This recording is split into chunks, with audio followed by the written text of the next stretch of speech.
আসসালামু আলাইকুম ওয়া রাহমাতুল্লাহি ওয়া বারাকাতুহু। প্রিয় দিনী ভাই ও বোন, আশা করি আল্লাহর রহমতে আপনারা সকলে ভালো আছেন। আলহামদুলিল্লাহ, আমরাও অনেক ভালো আছি। পবিত্র রমজান মাস চলছে। ভাবলাম একটা গল্প আপনাদেরকে শোনাই। একটা পীর সাহেবের গল্প। একটা পীর সাহেবের একটা মুরিদ ছিল। তার একটা গাই গরু ছিল। সেই গাই গরুটা একদিন সে ভাবলো বিক্রি করবে। তো বিক্রি করার জন্য হাটে নিয়ে যাচ্ছে। তখন রাস্তায় কিছু লোক তাকে জিজ্ঞেস করলো যে, ভাই, গরু কি করবে তুমি? তো সেই মুরিদ বলছে, আমি গরুটা বিক্রি করব। তো সেই লোকটা জিজ্ঞেস করছে যে, গরুটা কি গরু, গাই না বাছুর?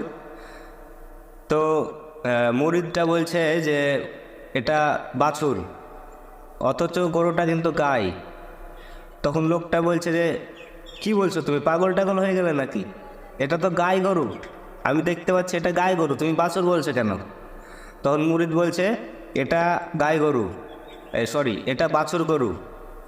কারণ এটা বাছুর গরু, এটা আমি বলছি না, এটা আমার পীর সাহেব বলেছে এটা বাছুর গরু, তো বাছুরই হবে, গাই হবে না।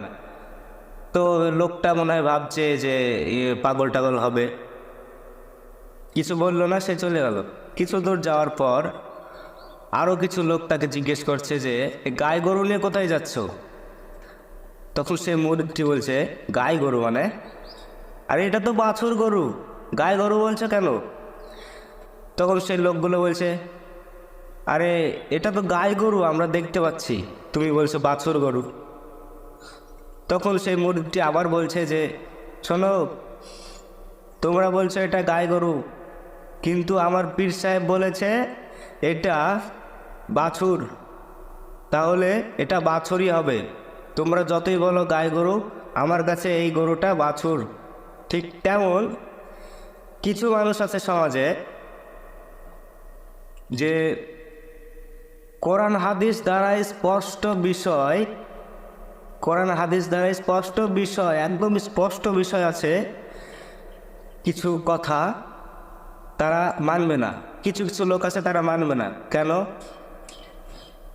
তার পীর সাহেব বলেছে, যেটা বলেছে সেটাই মানবে, যদিও কোরআন সুন্নাহর বিরুদ্ধে চলে যায়।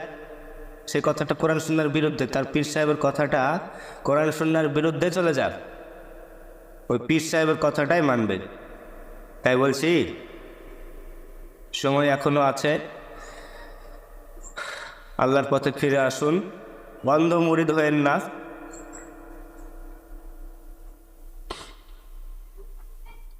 আর কোরআন সুন্নাহ অনুযায়ী আমল করুন, ইনশাআল্লাহ আপনার জীবনে